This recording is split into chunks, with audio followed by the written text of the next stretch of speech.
지난 여름 우리나라는 집중호우와 태풍으로 많은 피해를 입었습니다.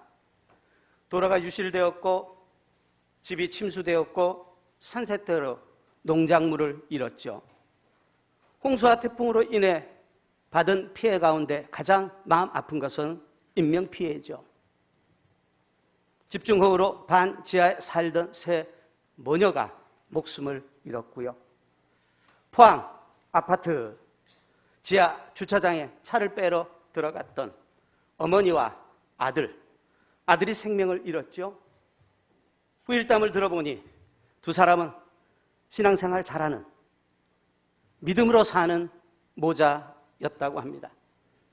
몇 년 전에는 함께 선교 여행을 다녀오기도 했던 정말로 믿음으로 사는 아들 그리고 어머니였다고 합니다. 그런데 그 소년이 목숨을 잃은 거죠. 우리는 엄청난 재앙을 당할 때, 그리고 재앙을 당했다고 하는 소식을 들을 때 하나님께 대해서 이렇게 묻게 되죠. 하나님, 정말로 하나님이 살아 계신다면 왜 우리에게 이런 일이 있는 것입니까? 왜 무고한 사람이 생명을 잃게 되며 왜 믿음으로 살며 착한 사람이 세상을 떠나게 되는 것입니까? 이런 의문에 찬 질문에 대한 하나님의 답변이 오늘 본문입니다. 예수님 시대 때 로마의 총독 빌라도가 이스라엘을 다스렸죠. 예루살렘 안에 물이 계속적으로 부족해서 빌라도는 성 밖에 있는 물을 끌어오는 대수로 공사를 했습니다. 대수로 공사를 하면서 실로암 연못 옆에 높은 망대를 세워두었는데 이 망대가 무너져 18명이 죽었습니다. 18명, 오늘날의 인구에 비하면 많은 사람이 죽지 않았지만 그 당시 예루살렘 인구는 여러분 3,000명이었습니다. 3,000명 가운데 18명이 죽은 거니까 비율로 대구에 대입해 보면은 대구에서는 15,000명 정도가 240만 명 인구니까요. 우리 대구가 죽은 것입니다. 큰 사고였다고 하는 것이에요. 대형 사고였다고 하는 것이에요. 이 사고가 일어나자 예루살렘 주민들의 민심이 흉흉해졌습니다. 그들 가운데는 갈릴리에서 온 사람들이 많았는데요. 갈릴리 지역 사람들은 방골 기질이 좀 있는 사람들이에요.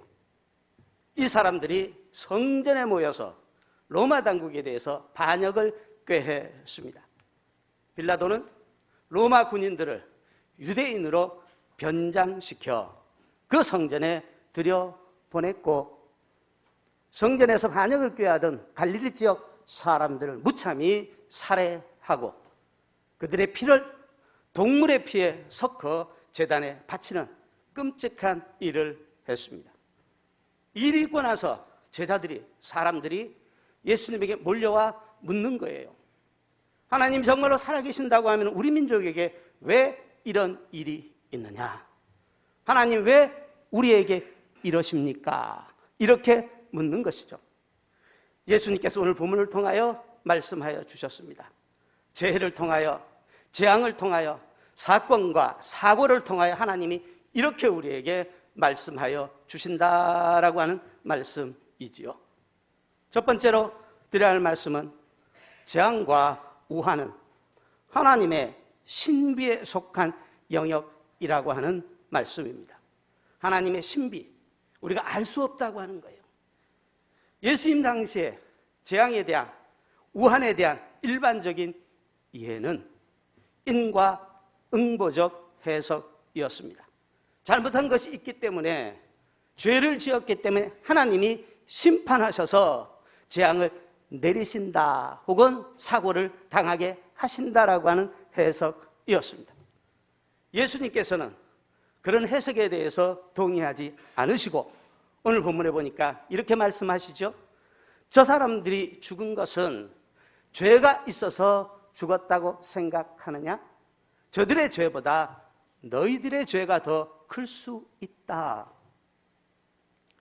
예루살렘 살아있는 사람들이 죽은 것, 예루살렘에서 죽은 사람들, 예루살렘에 살아있는 사람들의 죄보다 크다고 생각하느냐?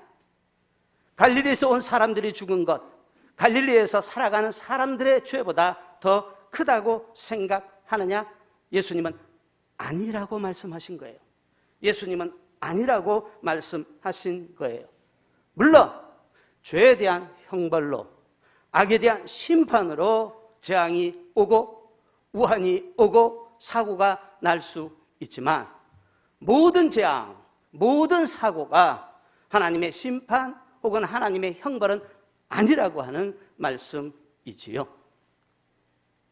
2004년 12월 26일 성탄절 다음 날이죠. 동남아 지역 바다에서 쓰나미 해일이 일어나 여러분 27만 명이 죽었습니다. 우리나라 지난해 한 해 동안 31만 명이 죽었거든요. 그러니까 하루에 27만 명이 죽었다고 하는 것은 엄청난 거예요. 그 쓰나미 사고가 났을 때 서울의 한 대형교회 유명한 목사 설교 시간에 죽은 사람들에 대해서 이렇게 정죄해서 사회적 물의가 일어났죠. 어떻게 설교했을까요? 거기에 사는 사람들은 대부분 이슬람인이기 때문에 우상을 섬기는 사람이라 하나님이 심판하신 것이다.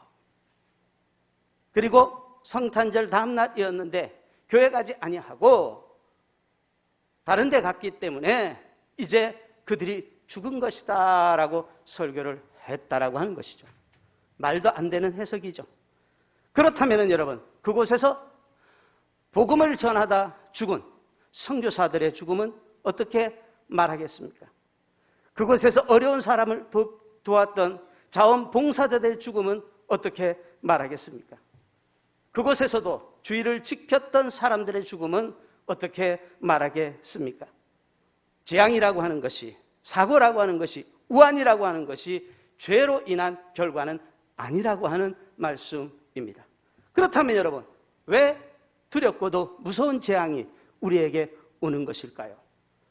선하게 사는 사람이, 믿음으로 살던 사람이 왜 사고를 당하고 질병에 들고 사업에 실패하는 것일까요? 왜 환난과 시련이 우리에게 오는 것일까요? 제임스 돕슨이라고 하는 목회자가 쓴 하나님 어떻게 이런 일이라고 하는 책이 있습니다. 그 책을 읽어보면 선한 사마리아 사람이라고 하는 선교가 단체가 있고요. 그 단체에 소속된 34명이 비행기를 타고 다른 나라에 가서 복음을 전하고 봉사하려고 하다가 안타깝게도 돌풍에 휘말려 그 비행기 사고가 나죠. 그리고 그 안에 있었던 많은 사람 생명을 잃게 됩니다. 제임스 도슨은 살아남죠. 비행기 사고를 당한 모든 사람들의 보면 선교사들이었고 의사들이었고 봉사자들이었고 교육자들이었는데 그 사고를 당했다라고 하는 것이죠. 제임스 돕슨은 기도하며 하나님께 묻습니다. 하나님이 정말로 살아계신다고 하면은 어떻게 우리에게 이럴 수 있습니까? 선을 행하려고 비행했던 사람, 복음을 전하려고 날아갔던 사람, 그리고 봉사하려고 그곳으로 달려갔던 사람들을 이렇게 데려가십니까? 하나님이 정말로 살아계신다고 하면 어떻게 그럴 수 있습니까? 하고 항의했습니다. 오랫동안 기도하고 내린 결론은 이것이었습니다. 첫째로, 재앙과 재해는 하나님의 신비에 속한 영역이니 우리가 다 알 수 없다는 것이었습니다. 우리가 다 알 수 없다. 왜 이런 일이 일어나는지. 심지어 하나님은 거기에 대해서 답변할 의무도 없고, 그리고 그런 일이 있었을 때 우리에게 사과하지 않는다라고 그분은 말했습니다. 생각해보면 맞는 말이에요. 다 알 수 없고 하나님은 답변하지 않으시고, 그리고 하나님은 사과하지 않으신다. 그러나 기도하며 하나님의 음성을 그분이 듣고 이렇게 말했습니다. 하나님은 이 아픈 상황을, 이 아픈 마음을, 이 슬픈 현실을 하나님은 알고 계신다. 그리고 그 사고를, 그리고 우한을 당한 사람들과 하나님은 함께 하신다. 그리고 재해와 재앙을 통해서 하나님은 우리에게 이렇게 말씀하신다고 말했습니다. 너희가 연약하니 겸손하여져라. 너희가 연약하니 겸손하여져라. 그리고 절대자이신 하나님만을 바라보며 그분을 신뢰하고 그분을 의지하라라고 말씀하신다는 것입니다. 그렇습니다, 여러분. 재앙을 통하여, 사고를 통하여, 우한을 통하여 하나님은 우리에게 이렇게 말씀하십니다. 내가 너희들의 어려운 형편과 처지를 알고 있다. 내가 고통을 겪고 있는, 우한을 당한 너희와 함께 하고 있다. 너희들은 겸손하라. 너희들은 겸손하라. 그리고 절대자인 나를 의지하며 신뢰하며 나를 바라보라. 두 번째로 드려야 할 말씀. 다른 사람이 당하는 어려움을 보며 우리 자신을 돌아보고 회개해야 한다라고 하는 것이죠. 예수님께 나온 사람들이 예수님에게 이렇게 말한 것이에요. 주님, 저 죽은 사람들 잘못한 것이 있어서 그렇게 된 것이지요. 이렇게 물은 거예요. 앞절의 말씀은. 그러자 예수님이 이렇게 대답하시는 것이죠. 아니다. 갈릴리에서 온 사람들 죽었는데 지금 갈릴리에 살아있는 사람들의 죄가 죽은 사람들보다 더 크다고 할 수 있다. 예루살렘에 거주하는 사람 가운데 사고를 당해 죽은 사람들의 죄보다 지금 살아있는 예루살렘에 사는 사람들의 죄가 더 클 수 있다. 그리고 예수님이 가서 질문한 사람들에게 말하는 것이죠. 너희들의 죄가 죽은 사람들보다 더 클 수 있으니 이렇게 말씀하시죠. 회개하라. 회개하라. 그렇지 아니하면 너도 망하리라. 회개하라. 그렇지 아니하면 너도 재앙을 당하리라. 우한을 만나리라. 그런 말씀이에요. 탈무드에 보면 재미난 이야기가 나와요. 선생님이 제자들을 불러놓고 이렇게 질문하죠. 굴뚝을 청소하고 나온 두 사람. 한 사람은 얼굴에 검정이 묻었고 한 사람은 깨끗했는데 누가 씻으러 가겠느냐? 언뜻 생각하면 얼굴에 검정 묻은 사람이 씻으러 간다고 대답을 했겠죠. 그러자 선생님이 말했습니다. 아니다. 얼굴에 오히려 검정이 묻지 않은 사람이 씻으러 갔다. 왜냐하면 상대방의 얼굴을 보고 묻은 사람은 앞에 사람이 안 묻었으니까 나도 깨끗하겠지 하고 앉아있고, 오히려 깨끗한 사람이 앞에 얼굴을 보며 저 사람이 묻었으니까 나도 묻었겠구나라고 하고 씻으러 간다는 거예요. 두 번째로 질문을 합니다. 똑같은 질문을 스승이 해요. 두 사람이 굴뚝 청소를 하고 나왔다. 한 사람은 얼굴에 검정이 묻었고 또 한 사람은 묻지 않았다. 누가 씻으러 갔겠느냐? 똑같은 질문이에요. 우물쭈물하며 답변을 못하자 이렇게 이야기합니다. 둘 다 씻으러 갔을 것이다. 왜냐하면 둘이 청소를 하고 나왔는데 한 사람의 얼굴에는 검정이 묻고 다른 사람의 얼굴에는 검정이 묻지 않았을 리가 없다는 거예요. 둘 다 청소를 하고 나왔으면 둘 다 묻었을 거라고 하는 거예요. 성경 우리에게 이렇게 말하고 있죠. 의인은 없나니 한 사람도 없다. 의인은 없나니 한 사람도 없다. 우리 모두의 얼굴에, 우리 모두의 심령에 검정이 묻어 있다라고 하는 말씀이죠. 예수님이 이렇게 말씀하셨어요. 형제 눈에 티끌이 보이느냐? 그러면 내 눈에 들보가 있음을 알고 그 들보를 빼라. 형제 모습 속에서 죄가 보이느냐? 그러면 너에게는 더 큰 죄가 있다고 하는 것을 알고 회개하라라고 하는 말씀이지요. 우리가 재앙을 당하지 않으려면 타인이 당한 재앙을 보며, 타인이 당한 사고를 보며, 타인이 당한 우한을 보며 나를 돌아보아, 나에게 죄가 없는가 돌아보아 회개해야 한다라고 하는 말씀입니다. 그렇지 아니하면 예수님이 말씀하셨어요. 너희도 망하리라. 너희도 사고를 당하리라. 너희도 재앙을 당하리라. 성경에 나오는 최초의 심판은 홍수 심판입니다. 그때 왜 인류가 하나님으로부터 홍수 심판을 받았나요? 성경에 그렇게 되어 있어요. 모든 사람들의 마음이 악함을 보시고 하나님이 후회하셨다고 그랬어요. 사람들을 만들었는데, 창조하셨는데 모든 사람들의 마음이 악함을 보시고 후회하셔서 내가 괜히 만들었구나 생각하시고 괜히 창조했구나 생각하시고 물의 심판을 내리셨다고 성경이 그렇게 되어 있어요. 따라서 우리 모두는 물난리가 나서, 집이 침수되고 물난리가 나서 사람들이 피해를 입을 때마다 우리 자신을 돌아보며 이렇게 회개해야 되죠. 하나님, 제게도 악한 마음이 있나 회개합니다. 저에게도 악한 마음이 있나 회개합니다. 유황불의 심판을 받은 소돔과 고모라 땅, 왜 심판받았나요? 성경에는 특별히 음란죄를 범함으로 하나님이 유황불의 심판을 내리셨다고 했습니다. 봄에 강원도 지역에 산불이 났죠.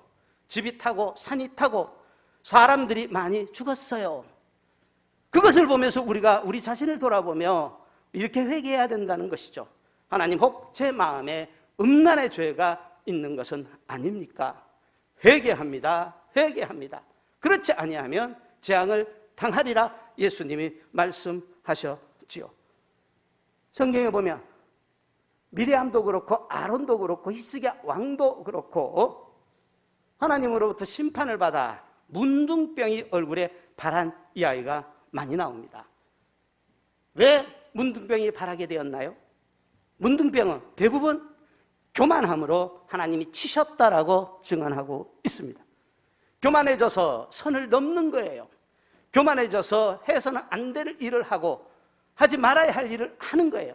그러면 하나님이 문둥병으로 쳤다라고 되어 있습니다. 어떤 사람들이 질병에 들었을 때, 주위 있는 사람들이 병환에 시달릴 때 우리도 우리 자신을 돌아보아야 한다라고 하는 것이죠. 혹 내가 교만해진 것은 아닌가? 하나님 앞에서 교만해진 것은 아닌가? 그러면 하나님이 우리를 치신다라고 하는 말씀이지요. 3년 동안 계속되는 코로나, 온 인류가 재앙을 만난 것이죠. 왜 코로나가 왔나요? 학자들은 분명히 말하고 있죠. 우리들이 욕망을 절제하는 삶을 살지 못했기 때문에, 욕망을 극대화시키는 삶을 살았기 때문에 동물의 세계 침범에 들어갔고 사람들이 자연의 질서를 깨뜨렸고 환경을 파괴함으로 코로나가 왔다고 말하고 있죠.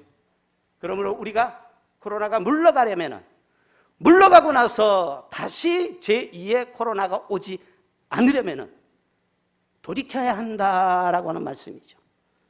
죄의 발걸음, 악의 발걸음에서 돌이켜야 한다라고 하는 말씀이죠. 이렇게 결론적으로 말씀드릴 수 있습니다.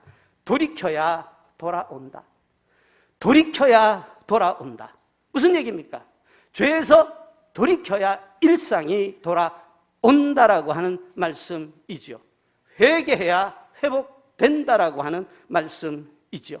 바라기는 우리 모두가 혹 재앙을 당하였을 때, 혹은 다른 사람들이 재앙을 당한 것을 보면서 우리 모두가 회개함으로 건강이 회복되고, 회개함으로 물질이 회복되고, 회개함으로 일상이 회복되는 은혜를 받게 되기를 주님의 이름으로 축원드립니다.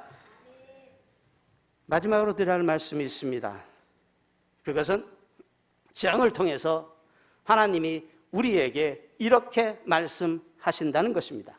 너희가 재앙을 당한 사람에게 달려가 사랑의 손길을 베풀어라.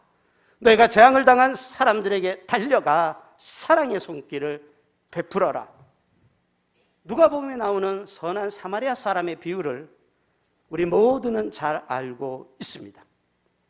예루살렘을 떠나 여리고 성으로 내려가던 여행객이 중간에 강도를 만나죠.